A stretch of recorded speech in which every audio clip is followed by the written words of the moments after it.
आज हो मेरो होमवर्कआउट सिरिजको एपिसोड 98 र आज म ट्रेन गर्नेवाला छु आर्म्स। अक्सर मान्छेहरू के भन्छन् भने वर्कआउट गरेपछि फुल डाइट प्लस प्रोटिन खानुपर्छ, नत्र त बडी बन्नुको साटो उल्टो घटेर जान्छ।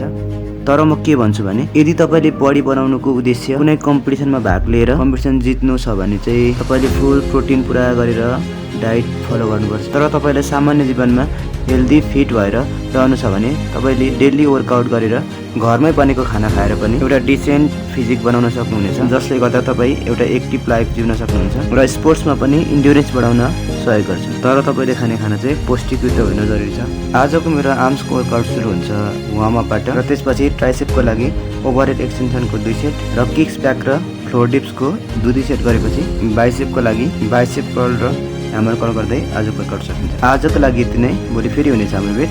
तबसम्मका लागि स्टे फिट, हर हर महादेव।